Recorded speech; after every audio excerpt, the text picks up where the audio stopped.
Lundi 1er août 2022, à Porto-Novo, le maire Chalman Nyankoti et le secrétaire général de la préfecture de Porto-Novo, département de l'Ouémé, représentant le préfet Dr Maria Potrosu, ont procédé au dépôt de gerbes au pied du monument dédié aux enfants du Bénin, morts pour la patrie, une étape importante dans le cadre de la commémoration de l'accession du Bénin à la souveraineté nationale et internationale. Le sens, à mon avis, c'est d'abord un sens de reconnaissance pour ceux-là qui se sont battus d'une manière ou d'une autre afin que nous ayons la liberté que nous avons aujourd'hui.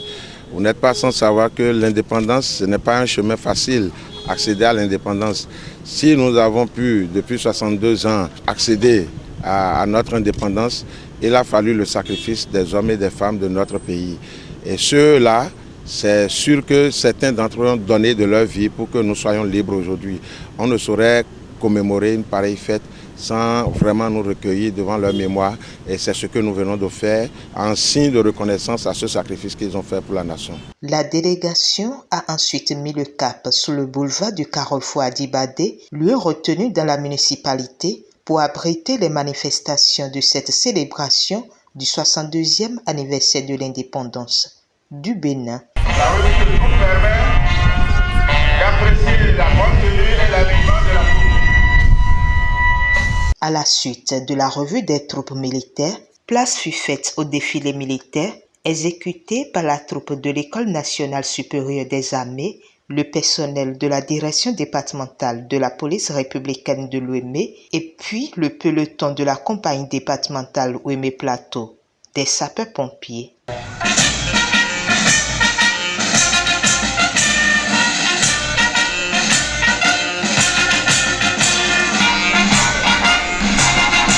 Il s'agit du personnel. Sécurité est le cas de métier de la police républicaine. Elle veille à la sécurité des personnes et des biens. À titre préventif et répressif, au quotidien par une présence dynamique et visible sur la voie publique et dans les agglomérations. La police républicaine surveille et contient le flux migratoire à nos frontières. Elle lutte contre le crime organisé, la grande délinquance ainsi que le trafic de drogue. Fait partie des marches privées de l'armée de terre. Division 448 sous le patronyme au départ des premiers bataillons bis. Ensuite, le département de l'Ouémé et de Plateau.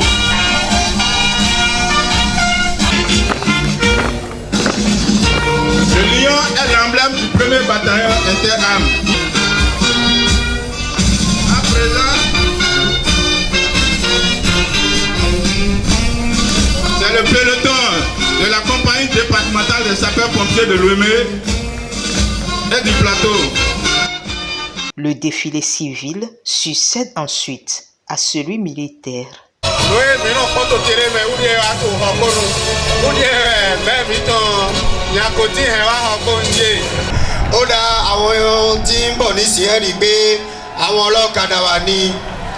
Ká jẹ́ pé ká kòǹbí ká fi lọ sí ibi tí ó jìnnà a gbọ́dọ̀ wọ ọkọ̀ àwọn ọlọ́kadà báyìí la máa ń pè.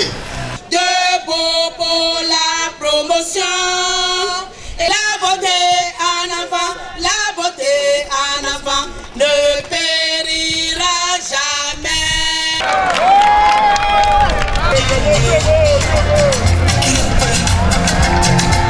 Alors applaudissez pour le tout petit, il avance. Ah oui. Là. Alors. Wow. On y va, on applaudit. Et c'est cette animation folklorique des Angbeto gardiens de la nuit qui met fin au défilé civil. Par ailleurs, le bilan des efforts fournis dans différents secteurs est fait par le maire.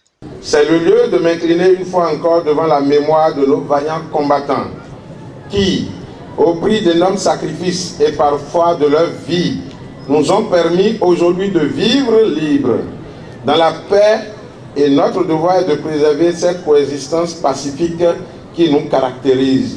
L'appellation de notre commune-ville, Adjaché, Horbonu, Porto-Novo, traduit à suffisance ce vivre ensemble hérité de nos parents que nous avons l'obligation de transmettre sans altération aux générations futures.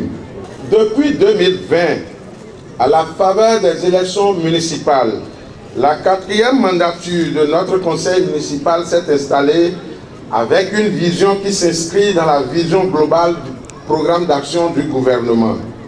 Ainsi, à l'horizon 2026, notre mandature rêve d'une ville bien gouvernée, à économie prospère, de rayonnement touristique et culturel, bien aménagée, respectueuse de l'environnement, où règne l'union, la sécurité et le bien-être social. Cette vision, largement relayée dans la plupart des documents de planification de la ville, exprime clairement nos ambitions, nous inspire dans notre quête quotidienne et motive les différents choix que nous opérons chaque jour pour l'atteinte de nos objectifs.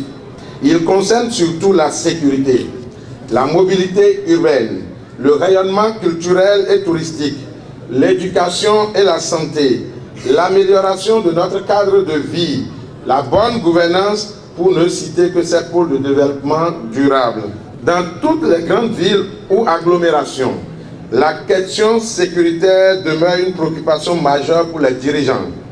Dès notre prise de service en juin 2020, nous avons poursuivi l'organisation des concertations trimestrielles de sécurité avec la police républicaine et les autres corps constitués ayant à charge la sécurité pour l'examen périodique du plateau sécuritaire de la ville et la maîtrise des facteurs de risque d'insécurité. La grande innovation apportée dans ce domaine en termes de gestion préventive des risques d'insécurité est la mise en œuvre d'un dispositif de suivi des étrangers dans notre ville. Bien que l'expérience soit encore très jeune, elle mérite d'être saluée puisqu'elle est rendue désormais obligatoire dans toutes les communes par le gouvernement face à l'insécurité grandissante dans notre pays. Quid de la voirie et des réseaux divers? En dehors du projet asphaltage du gouvernement, la ville s'emploie activement au pavage de certaines voies grâce au projet Porte-Nouveau Ville Verte et à la bonne volonté des mécènes. Pour ce qui concerne l'entretien de l'éclairage public, la ville a également acquis des matériels d'entretien de lampadaires et des coffrets d'allumage. Dans les domaines de la culture et du patrimoine, il n'est un secret pour personne que notre ville regorge suffisamment d'éléments patrimoniaux et culturels susceptibles de booster son potentiel touristique. C'est fort de cet atout que le Festival international de Porto-Novo, FIP, a été initié par la 3e mandature pour mieux vendre la destination Porto-Novo. S'inspirant donc de l'adage qui dit « c'est au bout de l'ancienne corde qu'il faut tisser la nouvelle », nous avons donc apporté quelques innovations majeures à travers l'édition 2022 du FIP, qui unanimement a été un événement artistique et culturel très réussi. Dans les domaines de l'éducation et de la santé, plus d'une dizaine de marchés de travaux de construction et de réfection sont lancés et réalisés à 100% dans la ville pour un coût global de plus de 400 millions de francs CFA, y compris les fournitures d'équipements, notamment les tables et bancs et les lits d'hôpitaux. L'un des défis majeurs du conseil municipal est la construction de notre hôtel de ville. Ainsi, faisant suite à notre plaidoyer, le chef de l'État a pris à bras le corps le projet de construction de notre hôtel de ville. Ce projet est estimé à 5,5 milliards, dont 500 millions destinés à la rénovation du lycée Béanzin. En votre nom, je lui réitère avec déférence, en cette circonstance solennelle, notre profonde reconnaissance. Notre chère ville fait peau neuve. Elle retrouve progressivement ses lettres de noblesse et ses attributs de capital grâce à la dextérité et au charisme singulier du chef de l'État. En cette heureuse circonstance, nous vous rassurons que les perspectives sont à la mesure de la grandeur d'esprit du président de la République. Nous vous informons que la ville attend encore la réalisation de la phase B du projet asphaltage, le programme d'assainissement pluvial des villes secondaires, le dédoublement de la voie Semenkodi-Porto-Novo, avec un nouveau pont à l'entrée de la ville, la construction du musée Vaudou la construction de l'arène culturelle et j'en passe. Je m'en voudrais donc de finir sans porter en toute humilité à l'attention du chef de l'État ce vœu cher des filles et fils de Porto-Novo, celui de voir non seulement le monument de la place de la République, cette place où a été pour la première fois déclarée l'indépendance de notre pays, reconstruit, mais surtout de voir le chef de l'État y déposer de GEP avant la fin de son quinquennat. Concitoyennes et concitoyens, très chers invités, le 1er août fait l'éloge de notre liberté retrouvée. Il nous rappelle aussi notre responsabilité de peuple libre, celle de conforter notre indépendance en réalisant notre souveraineté par nos propres forces et nos intelligences conjuguées. Nul ne sera de trop pour la réalisation de cet idéal. Il est donc important que chacun de nous, où qu'il soit, se forge l'idée que sa pierre est attendue. C'est pourquoi mon exhortation sera orientée vers le renforcement du vivre ensemble de toutes les filles et fils de Porto-Novo, seul gage pour consolider notre cohabitation pacifique et apaisée malgré nos diversités politiques, religieuses et nos provenances. Jean-Baptiste Akpamangbo, secrétaire général de la préfecture, a quant à lui rappelé les réalisations du gouvernement du président Patrice Talon dont a bénéficié Porto-Novo et le département de l'Ouémé en général. Depuis son accession en 2016 à la magistrature suprême, le gouvernement du président Patrice Talon travaille à améliorer les conditions de vie des Béninois à travers les réalisations dans plusieurs domaines et de façon équilibrée. Notre département bénéficie dans ce lot des travaux d'aménagement et de bitumage de la rocade de Porto-Novo, beau rivage cinquantenaire en 2x2 voies et la rue des Manguiers menant à l'Assemblée nationale. Des travaux d'aménagement et de bitumage de la route nationale RN36 As-Wadon-Agara, Médé-Djonou, Porto-Novo et ses bretelles pour une longueur de 18 km.